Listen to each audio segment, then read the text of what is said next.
Yesterday, Sayadaw explained that the EQ is more important than the IQ. In the olden times, people give more priority to the IQ, that they do not pay attention to EQ. Not paying attention to EQ, they have many social problems that are very complex. By giving priority to the EQ rather than the IQ, one gains benefits.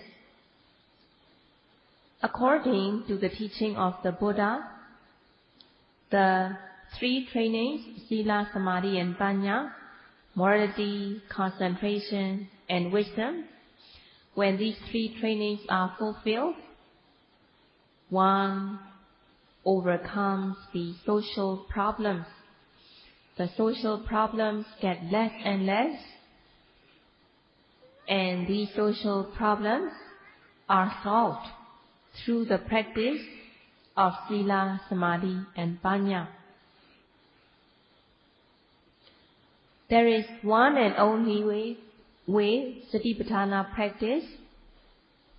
So by practicing Satipatthana meditation, one's physical, verbal, mental behavior will become pure and clean, and thus one does not have social problems. Satipatthana way is one and only way for the purification of the mind. In order to solve the social problems, Satipatthana meditation is the sure way.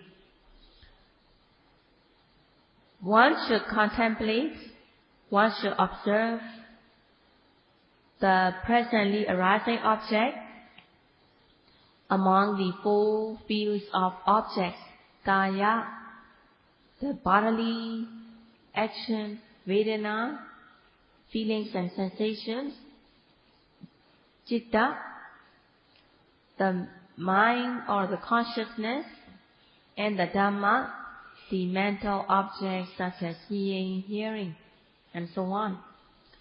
Among these four fields of objects to be noted, one has to note the presently arising object with aim and effort, with sustained mindfulness, so that the mind falls calm, collected on the object. Among the two, nama and rupa, rupa is more obvious than the nama. Among the rupa materiality, the four great elements and the derived materiality, among these, the four great elements are more obvious. So one should give priority to noting the four elements. Even among the four great elements, there is the Vayo Dhatu, the air element, that manifests as stiffness, tension, movement. The Vayo Dhatu, air element, is the most obvious among the four great elements. So one should give priority to noting the air element according to the teachings of the Buddha. Among the four fields of objects, the kaya, the body, is the foremost. So one should note the kaya, which is one of the four fields of objects. In order to have good moral conduct, one needs to practice the three trainings, Sila, Samadhi and Panya. And such method is practiced from more than 2,500 years ago. And even before the Buddha Gautama time, the Buddha that came into existence earlier on, before the time of Buddha Gautama, also practiced Satipatthana meditation. During the time of the previous Buddhas, these previous Buddhas taught by giving discourse only about 3 verses, and they did not teach in a more detailed form, but teaching very concisely. Some of the Buddha taught only 3 verses. So there is the explanation, because during these times, people had weak defilements. Because they had weak defilements, after listening to a very concise Dhamma talk, they understood, practiced, and became Arahat, totally free from defilements. But nowadays, people have more defilements. They have gross defilements. So in order to purify, Buddha Gautama had to teach more in detail. The example is given here. In a place where there are very few dust, just by sprinkling water just a little bit, the dust will settle down.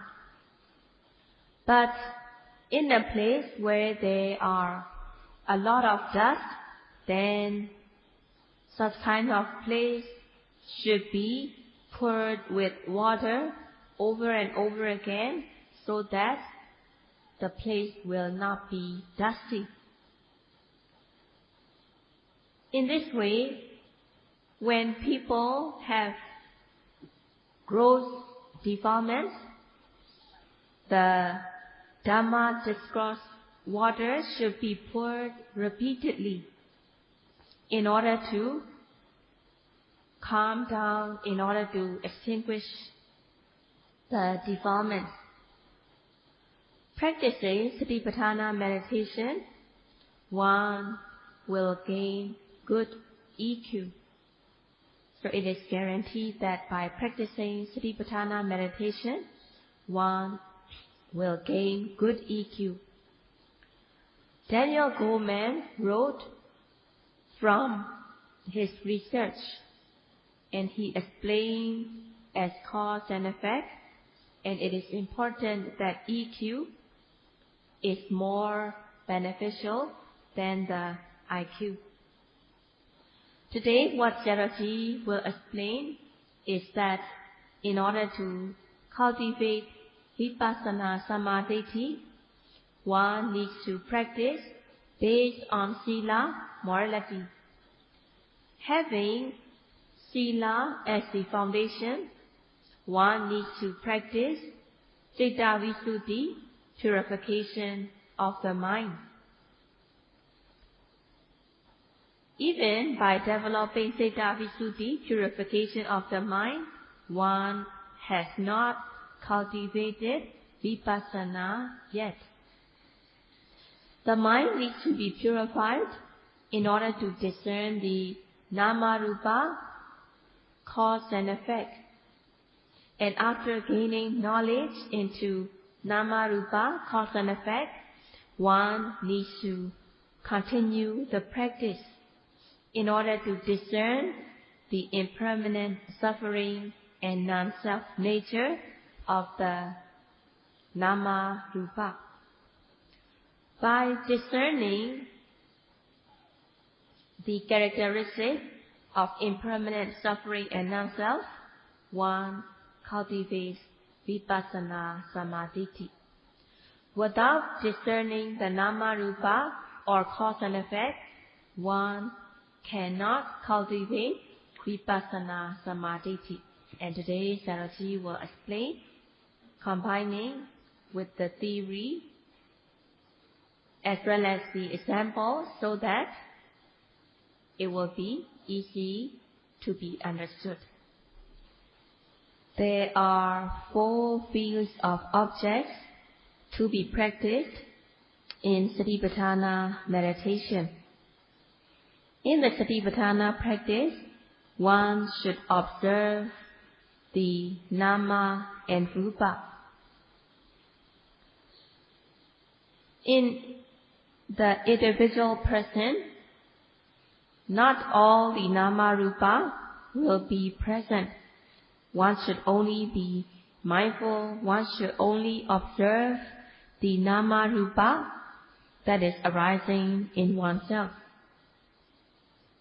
Even among the Nama Rupa that is arising within oneself, there are the Nama Rupa that are not as obvious, and there are the Nama Rupa that are obvious. So there are a mixture of obvious Nama Rupa and unobvious Nama Rupa.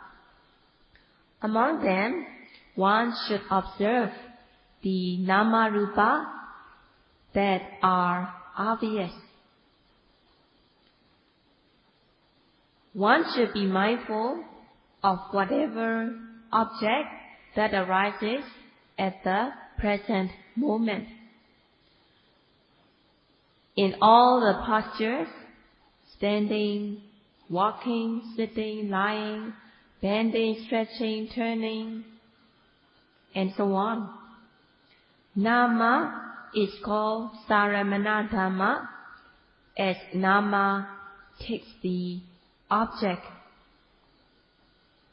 Rupa, materiality, is called Anaramana, as Rupa cannot take the object. Another way to explain it, Nama cognizes the object, whereas Rupa, materiality, cannot cognize the object. So in oneself there is the Nama that cognizes and the Rupa that does not cognize. In the Rupa, there are the materiality, such as hardness, softness, which should be discerned. In the sixth sense door, the Nama Rupa arise due to their relevant cause. So in the eyes, ears, nose, tongue, body, and mind, in these sense doors, there are objects arising due to their relevant cause. There are certain materiality that are produced by the mind. There are certain materiality that are produced by Utu, temperature. There are certain materiality that are produced by heat, cold. Some of the materiality are produced by ahara, nutriments. Some of the materiality are produced by kamma, one's past deeds. So in this way, they are arising due to the relevant cause. They are not causeless. Nama can cognize, whereas Rupa, materiality, cannot cognize. And by understanding distinctly between the Nama Rupa, one should be mindful of whatever activity that arises in the practice of Satipatthana meditation. One should note every arising object with aim and effort, so that there will be sustained mindfulness. The mind will fall calm and collected, and the mind will be purified. What really exists are the nama rupa. And whatever nama rupa is obvious, one should observe very closely, meticulously, thoroughly. As a yogi should note every arising object, every arising activity, without missing, without failing, respectfully, meticulously. By observing closely, meticulously, one will discern. And Sayadaw will give an example how one can discern the nama rupa by giving an example. The nama rupa is very obvious in the postures, walking, standing, sitting, and lying. And also in the minor activities such as bending, stretching, but they are not as obvious as in big postures. During the postures, walking, standing, sitting, and lying, the nama rupa are very obvious. They are obvious in the sitting, they're obvious when lying. In the sitting, the nama rupa arise as cause and effect, and Sayadaw explains how the nama rupa arise as cause and effect in the sitting. There are two kinds of sitting: sitting down from standing position, and after one has sat down, not moving, keeping steady, one is sitting down. So there are two things: sitting down from standing position and sitting. When sitting down from standing position, one should note respectfully, meticulously. One should observe it in the way of Vipassana practice. One should not just sit down abruptly without being mindful. One should not be sitting down, looking here or there, not paying attention to the practice. One should be mindful from the moment there is the intention to sit, all the way until sitting down has finished. During the whole process, one should be mindful with aim and effort. So one should note the intention to sit, and when sitting down, one should sit layer by layer, inch by inch. When sitting down, just sitting down inch by inch, one should note it as sitting, keeping the awareness on the whole body sitting down inch by inch. And to be mindful of it respectfully, meticulously. And by doing thus, one will discern distinctly between nama and rupa. The intention to sit is the nama, the actual sitting down, the body becoming heavier and heavier. This heaviness, stiffness, it is the rupa, materiality. So yogi should note the sitting down very carefully. The intention to sit is the nama. The sitting down becoming heavier, it is the rupa. But one will not discern both at the same time. When sitting down, at times the noting mind fall onto the intention to sit, discerning the nama. At times the noting mind fall onto the heaviness, stiffness, and discern the rupa. In order to discern the nama rupa, one should note sitting down with sustained mindfulness, sitting down inch by inch, layer by layer, by being mindful of the whole sitting down, moment by moment. When the mind falls calm and collected on sitting, one discerns the nama and rupa. Discerning the nama rupa distinctly by noting sitting, one discerns that there is only nama rupa. There is no person, no being, no man, no woman, no individual soul. What really exists are the nama rupa. By discerning the nama rupa, by being mindful, one understands that there is nothing else apart from the nama rupa.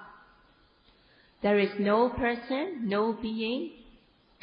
One clearly understands that there is no person, no being, no jiva atta, the individual soul, as many of the people believe, but there is only nama rupa.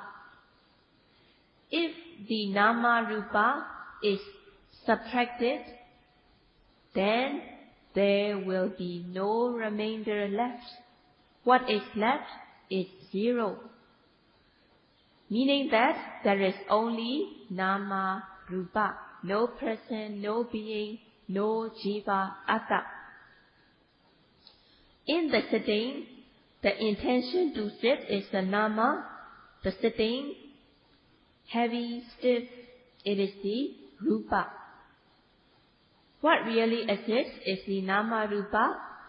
In order to discern the nama rupa, one should observe the sitting at the moment sitting takes place, so that by being mindful of sitting, there will be sustained mindfulness.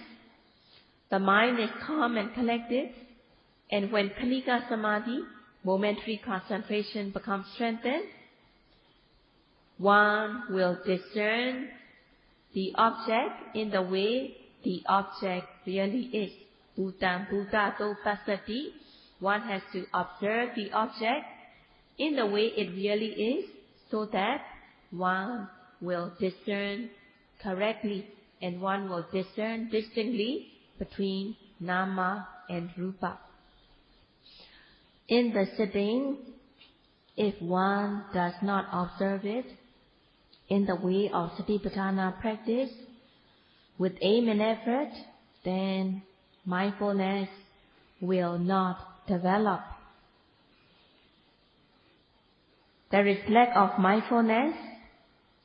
The mind does not stick onto the nama rupa. There is distraction, scattering of the mind, wandering. So long as mindfulness does not arise and the mind will not be calm, collected, one will think that I am sitting. So to look at it in the worldly way, it is correct that I am sitting, but actually there is no I. If the person is a man, the other people will see that it is a man sitting. If the person is a woman, others will see that it is the woman who is sitting. Or the person himself or herself will take it that I am sitting. So long as there is no satipatthana, one will have the wrong view that it is I, it is man, woman. And there will be wrong view that after the death, after the end of one's existence, there will still be a living soul. And there is the wrong view that in every person there is the individual soul. In every person being there is the atta, the soul that is doing the action. And they have wrong view that in the sitting there is the atta that is involved in the sitting. There is the atta in the sitting in the body. Even though the body perishes, but the atta does not perish. In this way, they have wrong view that atta is permanent.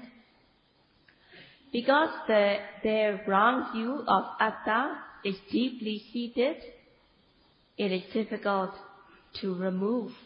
And so long as the person is not mindful, one cannot remove the wrong view of atta.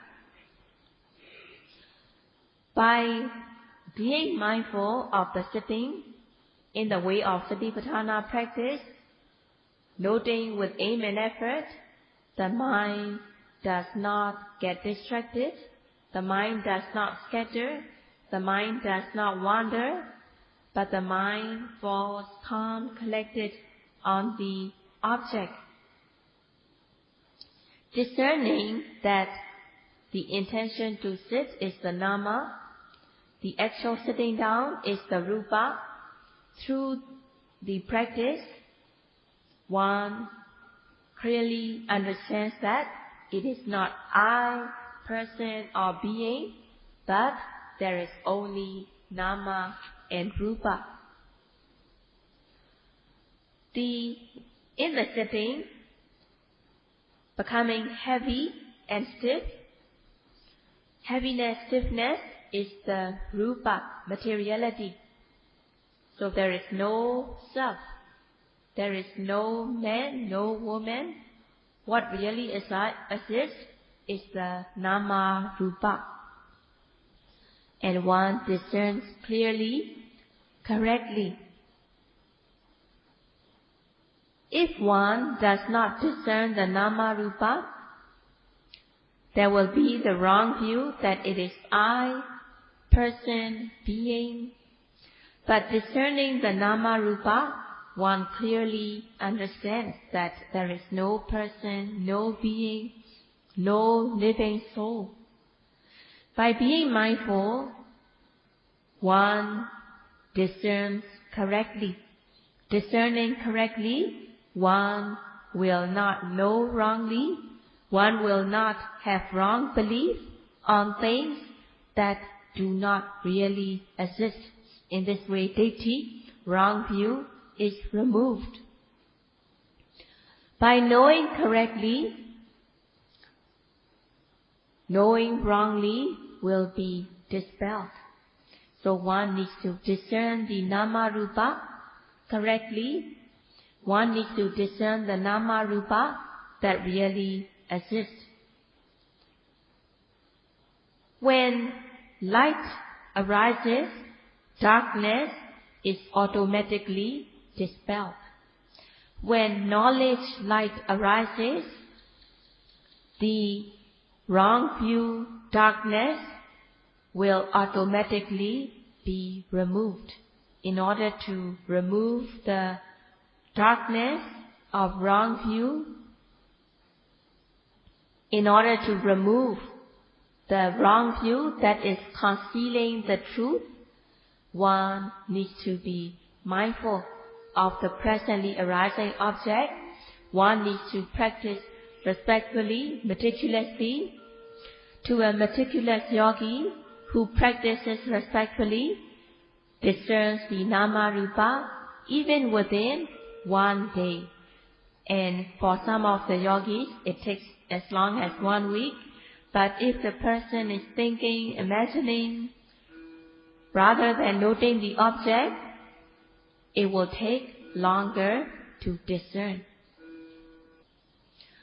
Palava dopaloriva, even though the person is healthy and strong, but during the intensive practice, one should move slowly, just like a weak and feeble, sickly person. When sitting down, one should sit down inch by inch, layer by layer, not missing any inch of the sitting. So in every inch of sitting, one should be mindful so that the noting will be concurrent with each segment of sitting. One should note continuously so that there should not be any gaps in between. But some of the yogi, if they are asked, what do you know when noting sitting? They just reply this and that without explaining what they come to know when they noted sitting. So the meditation teacher knows that such kind of yogi is not practicing properly, reporting from their imagination. And please do not let it happen. Note everything respectfully, meticulously, so that one will discern the nature, the characteristic of nama and rupa. If the person is reporting from the imagination, it does not involve any knowledge, and it shows that the person is not honest, and the teacher becomes doubtful of the yogi.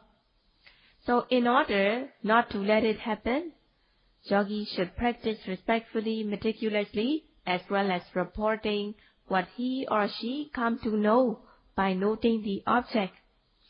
The meditation teacher will give instruction, make corrections whenever needed, and yogi should note the object with aim and effort so that the noting mind will be face-to-face or direct with the object. Sati and Samadhi, as the mindfulness and concentration, will be cultivated. When Sati and Samadhi, mindfulness and concentration is cultivated, one will discern. One will discern, knowledge arises. When knowledge arises, doubt will not arise. Discerning clearly, there will not be uncertainty, and one makes progress even within a few days. But some of the yogis are not reporting clearly. It shows that they are not practicing properly. When doing things with others, such as lining up for meals, or when lining up for meals, or when coming to the talk, there are times when one has to move at normal speed in order to be on time. So when that happens, one has to keep the general awareness to be mindful as much as you can while moving at normal speed so that one will arrive on time. But when you are on your own in the Dhamma hall, you need to move slowly, just like a weak, feeble, sickly person, so that you'll be able to note every activity in detail.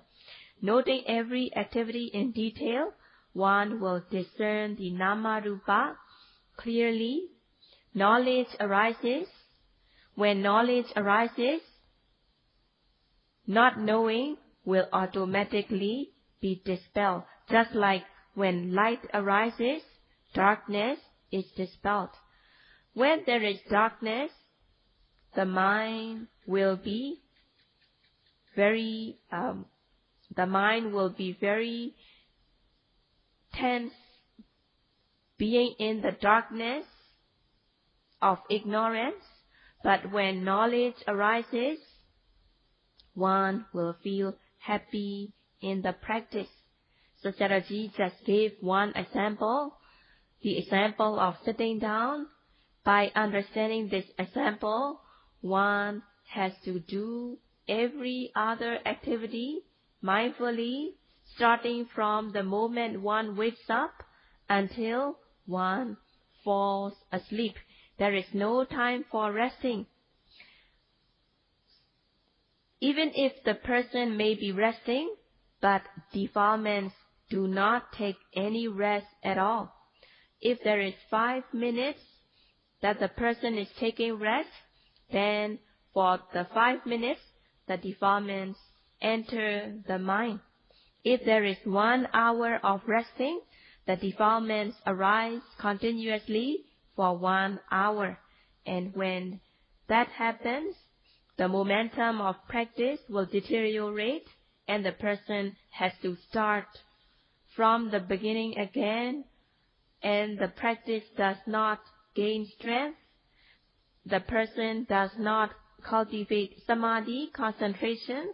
Not cultivating samadhi concentration, knowledge will not arise continuously, and thus it is taking long without making progress, so the person becomes bored with the practice. So not to let it happen, and Sayadaw strongly encourages the yogis to practice diligently, respectfully, and this will be all for today.